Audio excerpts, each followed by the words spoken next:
Welcome, everyone. I'm David Boucher. Welcome to Return on Racing. Return on Racing is powered by Boucher Analytics, which helps race teams and drivers drive efficiencies off track so they can fuel success on track. Return on Racing is also brought to you by the Motorsport Sponsorship Accelerator, the most cutting edge resource out there to learn how to find, grow, and maintain long term sponsorship relationships. As proud as I am of all of the episodes of Return on Racing, this one's a little bit special for a couple of reasons. First is that it's the end of season 2, which is incredible. I think Return on Racing is up to about 20 episodes, and it's amazing to have gone from no episodes to 20. If you've listened to all of them, I really, really appreciate your time. If you've only listened to a couple and you liked what you've heard, please consider listening to the back catalog and, of course, subscribing so you get notified of all future episodes.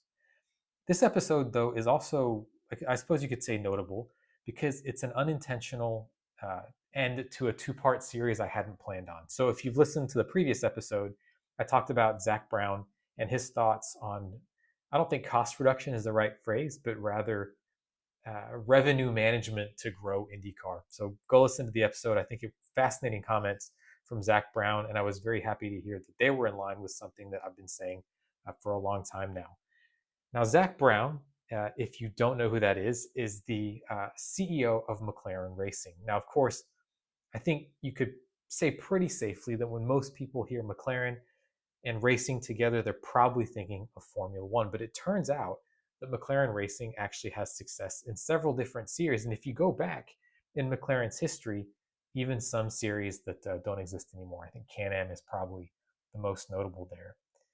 And what's important to sort of extrapolate from all that is that McLaren's come a long way, and the success they have today is not the success they've always had. They have had several people in their history, and you could say really everyone that's ever worked at McLaren has had a part in growing the company, but really there have been a handful of people that have stood out. Bruce McLaren, of course, the founder. Zach Brown, of course, the current CEO of McLaren Racing, who's doing very well. But one figure who has an outsized influence, but is not really talked about very much today, is Ron Dennis. Now, Ron Dennis, if you have started following F1 recently, is probably not a name that you've heard very often. But Ron Dennis is one of the most influential people at McLaren. And today, in this unintentional two-part series basically about McLaren, I want to talk about Ron Dennis. Specifically, I want to talk about how Ron Dennis is the Steve Jobs of Formula One and talk about his commercial playbook, which actually ends up being the commercial playbook for all of modern motorsports. So let's get started. Ask anyone to name a visionary leader, and Steve Jobs is never far from top of mind. Far fewer, perhaps no one outside of Formula One, would associate Ron Dennis with such a question, presuming they've even heard of him.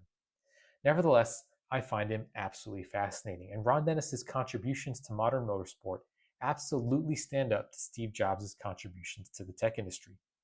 Ron Dennis had a vision for how F1 teams could be better, and make no mistake, despite his unique ways at the time of approaching team management, his approach earned results. Yes, McLaren went on to become one of F1's most storied teams, and of course had success in other areas of racing.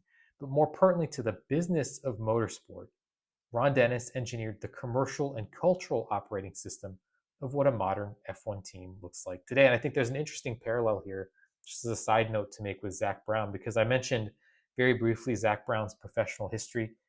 He ended up in his position by professionalizing the revenue side, the sponsorship side of motorsport. And so he has a very strong grounding in that. But I think what's worth noting is that Ron Dennis was the one laying the platform for all of that, and I'll explain a little bit more detail on how that happened in the rest of this episode.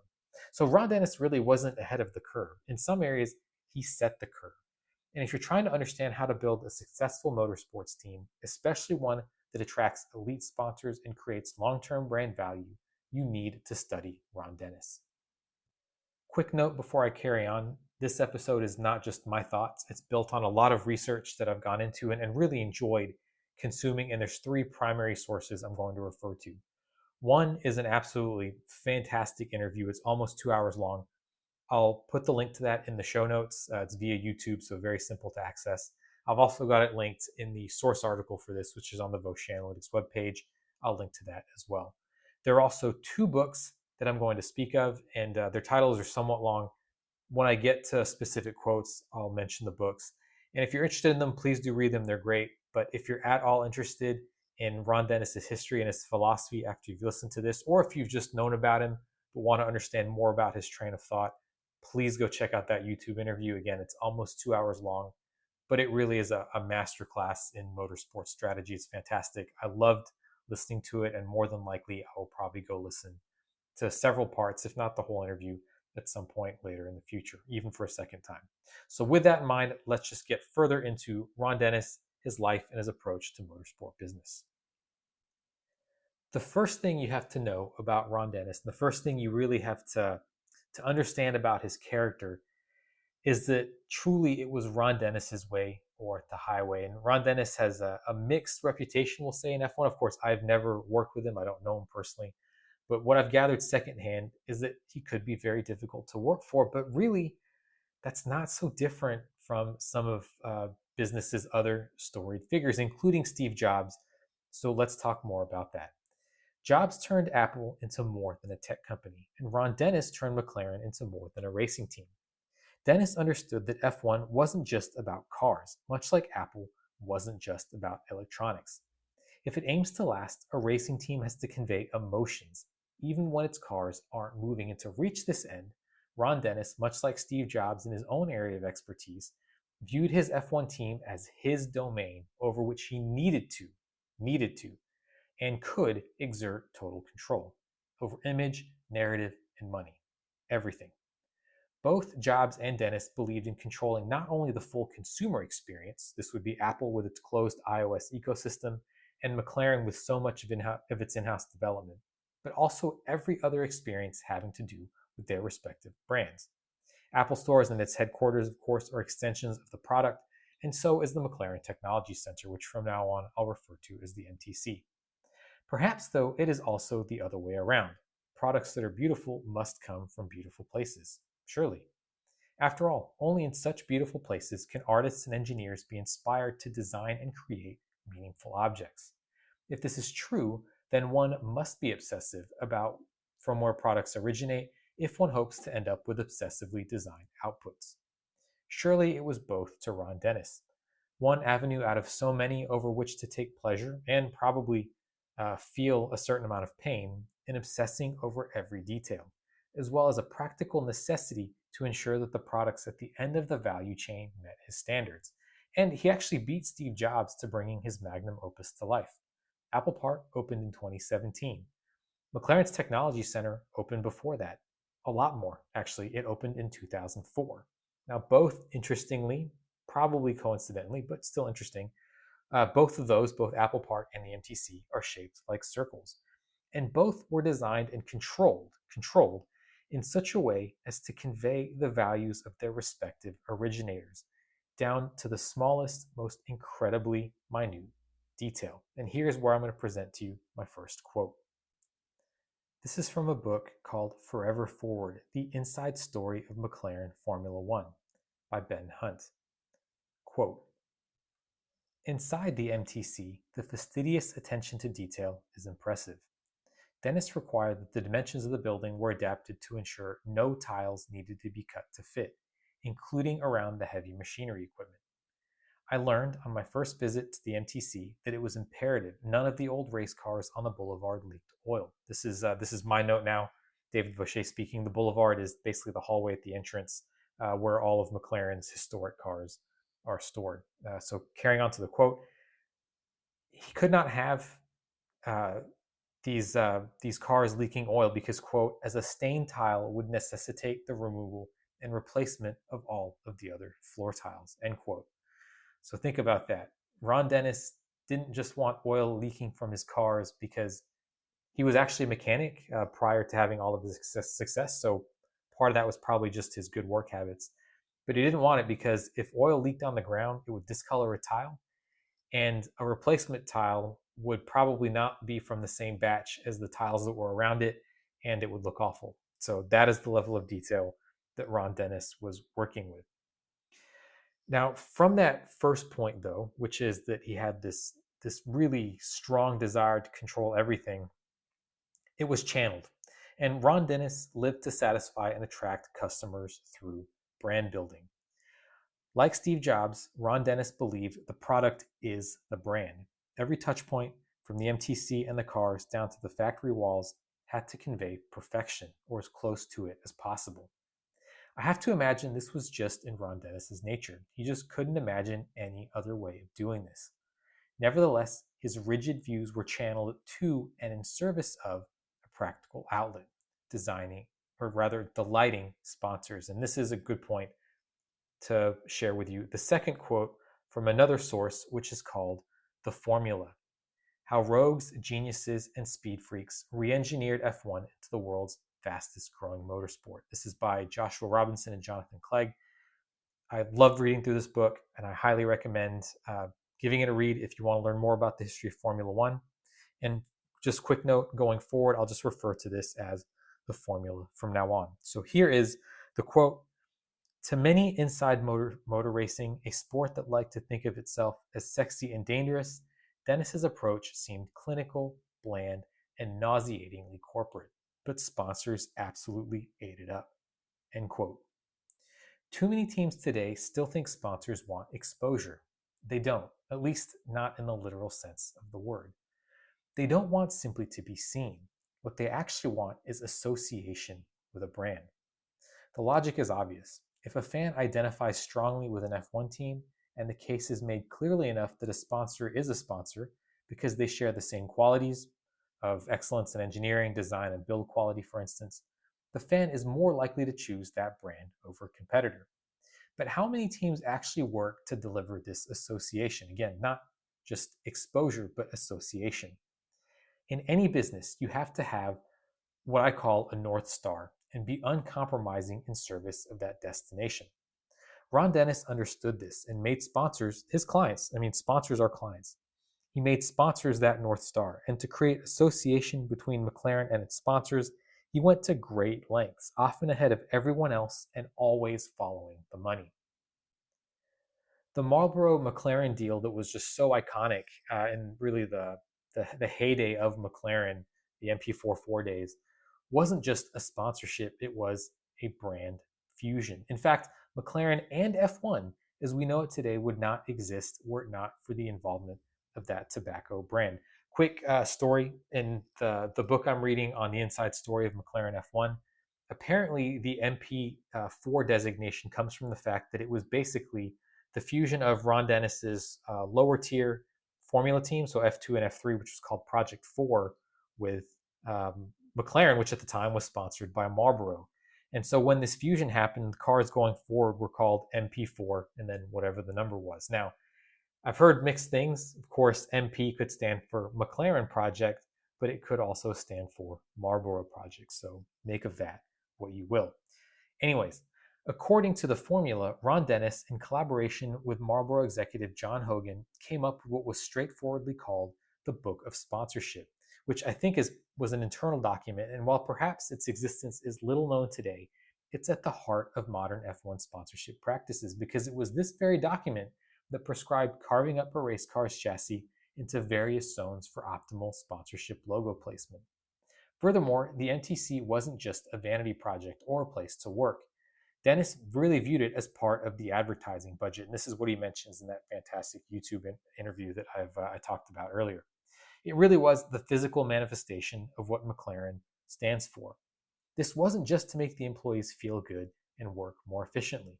Rather, he used the facilities, the pit stops, the team attire, everything that had to do with McLaren as signals to sponsors. And here's a quote that I'm pulling from the interview that I talked about.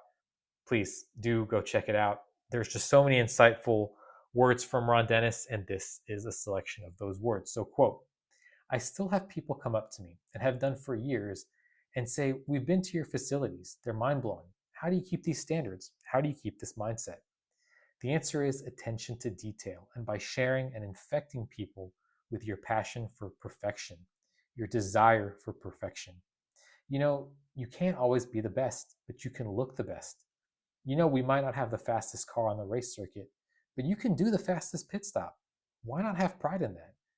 Some might say it's not going to make a difference. It does make a difference. It does make a difference. And these are tiny examples of how I think, end quote. Another area in which Ron Dennis excelled was just the nuts and bolts of doing business and the creativity with which he went about it. So Ron Dennis entered racing with an interest in cars, certainly, but that wasn't his only or perhaps even his biggest motivation. Here's another quote from the formula, and I love this one. I highlighted it in my Kindle as soon as I came across it. So, quote, Enzo Ferrari was drawn to Formula One by his love of speed. Colin Chapman saw it as a way to follow his creative mania. But Ron Dennis came to the sport with a very different plan in mind. He saw an F1 team as a way to make money. Even in a sport of permanent, self-imposed change, this rethinking of the very purpose of running a Formula One team was so radical that it turned a ragtag racing team in a dingy industrial park on the outskirts of London into a billion-dollar business empire. End quote. This business-first instinct served him well, and you can see it was sort of giving a foreshadowing of what he would contribute to F1, because as the book said, his goal was to make money in business, whereas everyone else mentioned, Enzo Ferrari, Colin Chapman, so many other people in the early days of Formula One were all about racing. And fair enough, we can debate one over the other, but it just goes to show you the influence he had on F1 today, because F1 is about the racing, it's also about the money. Back to Ron Dennis, though, even without early formal boardroom experience, he had a knack for recognizing opportunities and structuring deals, and or twisting some arms to make them happen. I encourage you, go listen to the interview for some more insights on that and some of these other examples. So early on, he turned a driver management deal. This was a South American driver, I believe, and he was asked to manage this person and was paid a lot of money for this, which he then used to basically generate team equity and put money into his team to keep his dreams going. He was also able to pressure Philip Morris. So he pressured Philip Morris, an absolutely gigantic company, into getting McLaren to sell him a stake of the team while he was still operating his lower tier Project 4 team. So this goes back to the anecdote with the MP4 designation. So M for Marlboro McLaren, and then P4 is Project 4. He also convinced Hercules, an aerospace firm, to build carbon monocoques in exchange for recognition and acknowledgement. And this, I absolutely love this as an example of salesmanship. Ron Dennis talks about this in the interview, but basically this was in the early days when his team had come up with a way of making racing team or racing car monocoques out of carbon fiber. This is very common. In fact, it's standard today, but this was not at all common back then. And he was looking for ways to manufacture these monocoques. They get on a plane and go to Utah, I believe, and they come across this aerospace firm that had basically a lot of government contracts. And everything was very secretive. And long story short, the way that he was able to get them to buy into this deal was that he figured, okay, engineers have egos, but all of these contracts are government contracts, they're kept secret. So what if I give them something that they can brag about publicly in F1? And that's how they were brought on board. And I love that. I love the fact that he had this instinct for understanding not just business, but that business is conducted by people. And if you can understand the motivations that those people have, you can make deals happen. So if you're trying to fund a motorsports team or pitch one, this is the playbook. Don't wait for prize money. Go get creative. Be relentless. Get what you need without compromising the product, because that is the very thing that you are selling. Now, up until now, I presume that you've made the links between what I'm talking about in Ron Dennis and Steve Jobs, or at least if I've done my job properly, I hope that you've been able to do that. So this leads to the question then, is McLaren a tech company in disguise? And that's not just because of the parallels between Ron Dennis and Steve Jobs and how they went about their business. If you really look at some of the moves that he made, it's fair to say that McLaren might actually be a lot more than what is presented to consumers on track. Ron Dennis baked business thinking into McLaren's DNA because he understood that achieving racing sustainability could only come from revenues brought in by sponsors. At a time when Formula One was not the juggernaut it is today, that mindset was remarkable. But he took his approach further because to him, success wasn't merely about on-track results, about what I'm referring to as racing sustainability. It was about fulfilling a vision of being an all-encompassing business. Here's another quote from the formula. Quote, while other teams came to see the importance of corporate partnerships to their bottom lines, Dennis was exploiting them to accomplish specific strategic objectives. End quote. Those specific strategic objectives went beyond just racing, and Ron Dennis constantly sought to package and leverage McLaren's skills and know-how off track. I found out about a company which is today called McLaren Applied, and it was originally started as McLaren Composites. And now, this is quoted directly from their About section. Uh, McLaren Applied, quote, develops and delivers advanced engineering and technology solutions that enable organizations across motorsport, automotive, transport, and beyond to make a difference to their customers and the world around us, end quote. To the extent that motorsport is a business that just happens to sell cars going around the circuit, teams should take note. All revenue streams are valid and should be on the table. Ron Dennis had a knack for understanding and monetizing the concept of core competencies. And in today's paradigm of dizzying costs to go racing, this is a practice worth adopting whenever and wherever possible. So let's now talk about Ron Dennis's legacy. And I really think that that word is appropriate. Industry insiders who have long followed F1 or who worked directly with Dennis often bring up his love of the color gray, or the Ron speak that he employed, full of jargon-heavy words that stood in for simpler concepts. When Dennis tried to present himself as a businessman in a sport dominated by oilfield roughneck types, he was ridiculed. Today, though, that's just business, and the ridicule stopped when the results started coming in. Here's a quote from the formula. Quote, they mocked him for bringing his briefcase to the pits and talking about layered management. They weren't laughing when McLaren left them in the dust, end quote. If one had to summarize Ron Dennis's contribution to F1, it's that through his misunderstood quirks, he brought a level of professionalism so deeply embedded that it's now inseparable from the sport. Ron Dennis's way is just the way, standard operating procedure in what might have been called Ron speak decades ago. Today, there is nothing quirky about obsessively courting sponsors, and while he may have taken flack for trying to run a proper business on track in the 1980s, not just a race team, but a proper business, what is F1 today if not one of the most corporate, business-driven entertainment organizations on the planet? Paddock hospitality that looks like luxury retail? That's Ron Dennis. Team apparel polished for camera and client? That's Ron Dennis too. Clean garages and sparkling lighting? All Ron Dennis. One can only conclude that the Ron Dennis blueprint works because today it's just the way things are done. You don't have to know that Ron Dennis was behind it. It is just the way. Ron Dennis, with all his rigid idiosyncrasies, brought a discipline that was needed to take advantage of the commercial order that Bernie Ecclestone was imposing around the same time. This is most likely the subject for many other episodes of Return on Racing, but the point here is that they may have butted heads, but each of them needed the other for F1 to become what we enjoy watching today. So in my mind, Bernie Ecclestone set the business landscape for F1, and then Ron Dennis really built the layer of professionalism on top of that to take F1 to the heights it is reaching today. On a more personal note, rather, to close this out, I admire Ron Dennis because he truly made it, really made it, the old-fashioned way.